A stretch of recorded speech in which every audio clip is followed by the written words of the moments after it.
Hello and welcome back to my channel. My name is Dwayne Kimball, owner founder of KMD 89, a VA claims consultant, leave no vet behind, and also I'm a United States Army veteran.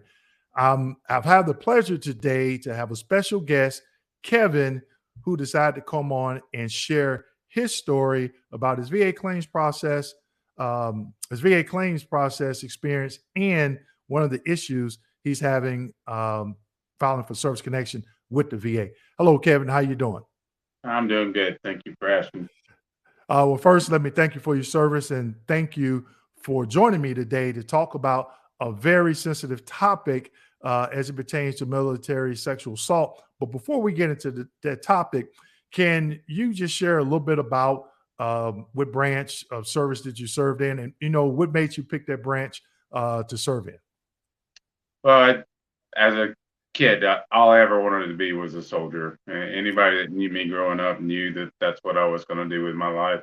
And I kind of got pushed into the 82nd Airborne. My preference was a Ranger battalion, but I wanted to go ASAP, and the guy at the med station kind of got it. He showed me some really cool pictures of people in the 82nd, so I fell for it, hook, line, and sinker. Joined the infantry in 1983, May 25th. Okay, all right. Well, that's interesting. I didn't have the pleasure of serving in the 82nd, serving in two divisions, and the second one was high profile, the first Cav division. And I tell you, it was an eye opener from the first division that I served in. So definitely, I'm pretty sure serving in a high profile unit like the 82nd Airborne came with a lot of whore and sucking up of issues, and I think that's common amongst veterans. Right. So, what has your experience when you first went to the VA and filed a claim, your first claim? Did you find it difficult, and what kind of roadblocks that you experience when you filed your initial claim with the VA? My initial experience was good. I went to a local clinic where the Florida Department of Veterans Affairs has VSOs in that facility. It's a little kooky on how you get it. You can't get an appointment. You kind of got to show up and be on the list. But the people there, the VSO that worked with me was absolutely amazing. And so the experience was good. Of course, my initial claim was denied, but the initial process was good. Okay. And that's good to hear because I hear so many veterans, they'll pick a VSO and they'll say, especially during COVID in these last couple of years, they'll say, hey, I've been assigned, working with this VSO office, and now they're not picking up the phone, or they're not doing this, or they're not doing that. So it's always good to hear from someone that had a positive experience as it Right. pertains to the VSOs.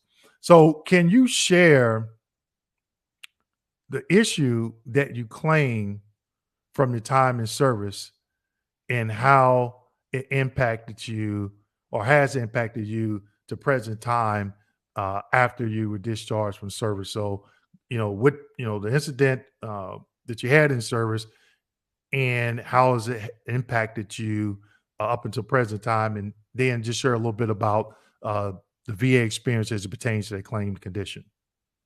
Okay.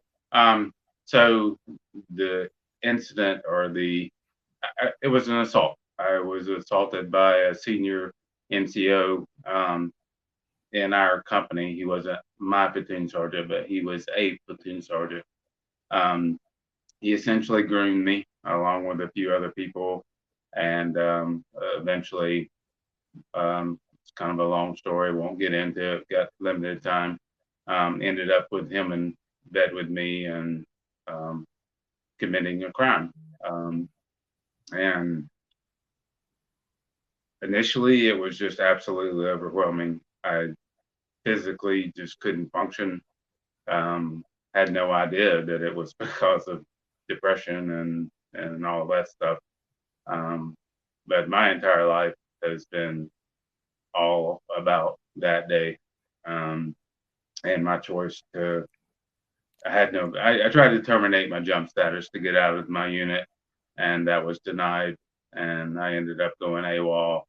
So getting other than honorable discharge, that stigma has probably been the most devastating thing that I've had to deal with in my life. Okay. During that time, did I know you stated you went AWOL? So did you report the issue? Did the individual have to meet with a court martial, or No, did the military just try and sweep it under the rug? I did not report it. Uh, Most men don't. I've worked in law enforcement and I've interviewed plenty of uh, male victims of sexual crimes. It's most people will just take it to the grave kind of thing. So I didn't report it. I um, just told my company commander that I wanted to leave the unit because of some very unprofessional activity, I think is how I put it. There was a lot of drug problems in the 82nd in the 80s, so I kind of blamed it on that. I didn't tell him the truth about why I wanted to leave. Right, right. So with that, with that being said, and going back over to the VA, how has that process been? Whether you getting service connected, upgrading your discharge to obtain service connection, has the VA been kind of helpful with that, or it's just been a nightmare for you? Right now, it feels like a nightmare because my claim was remanded back to regional office for yet another exam with another doctor. And it all boils down to me having to approve that I was, by their definition, insane when I went AWOL. So it's right now, I feel like it's just been, it's horrible, but I do understand that the judge is limited by the law, case law, whether, whatever. So until legislation is passed to make it easier for them to grant benefits, it's not going to change, in my opinion. Right, right. And I just did a YouTube video on military sexual trauma, military sexual assault. They have several different definitions as it pertains to MST. And some of the things that I talked about was when the veteran reports it, obviously it's a clear case, should be a clear case when it's reported. But like you mentioned earlier, you didn't report yours, and I'm pretty sure there's other veterans out there that didn't report it. And I talk about in this video something called markers. And Right, these markers are things like AWOL. You go on right, AWOL, and it's around the time that you stated, if you claim PTSD, when you stayed on that 0781, if it's around the time frame that AWOL occurred, the VA doesn't have a high threshold to right, concede that. They'll say, hey, yep. But I know in your case, it's the changing of the discharge, And I think, and this is just my opinion, that could be a marker as well. Because in the video, I talk about, they give some examples and the performance of a service member. And that definitely is performance based when you go AWOL. right, Um, so, I think when it comes to this topic, I can remember the first military sexual trauma claim that I worked. And the veterans, really descriptive about it. And, it's the ones that I've seen some get denied. But I think more so from veterans not understanding markers. And that is key, especially when it's not reported. Because if you think about it, did you tell your mom? Did you tell your dad? Did you tell a roommate? Did you tell a friend? Did you tell a chaplain or someone like that? Then they could provide a lay statement for you, you know, or it could happen years later. And it could be like, well, I remember, you went in and you were all gun ho, and then when you got out, you kind of was a little bit different. And, that could be because, hey, this assault happened to me um, in service. So, just in wrapping up, what would you recommend for someone that's on active duty that has been sexually assaulted, sexually harassed on some things that they could do that you didn't do? And also, what could you suggest to individuals that are no longer on active duty and they're struggling with filing a claim? For the people that are still in, you got to speak up. Nothing's going to change if you don't. Like you said, even if it's the chaplain or your parents, your best friend, whatever, it needs to. I mean, I told my best friend, and he wrote a letter for me right after I got out of the Army. I told him, um, yeah, that's key. It, it, you know, it's not going to change if you don't speak up. And sorry, what was the second part of that question? Even now, veterans that are no longer on active duty, when they approach, filing their claim, do you have any feedback for them? Yeah, I just speak up. I mean, you have to speak up and file that claim because it's not going to change. Trust me. There's been so many days that I just like, why am I doing this? Is it really worth it? But I have to speak up. Because it's not a problem that's gotten better, and the statistics that I've been seeing, it's gotten worse. Maybe just Right. more people are reporting in it, but it's not going to change unless we speak up. Right. And, I would be remiss if I didn't mention how we met. You stated that we actually met at a seminar, Veterans Counseling Veterans here in the Tampa area. Tony Williams, he put together a great seminar, and it was a lot of people there that shared their uh, experience from this issue that we're discussing today during that seminar. And that's how we met. And come to find out, you were a subscriber of the channel. He was like, "Hey, I watched a lot of your videos." And so I know Tony, he's doing a lot of great work in the community. He's out there on social media. And I think he even has a YouTube channel, Veterans Counseling Veterans is Yeah, what it is. yeah, he does.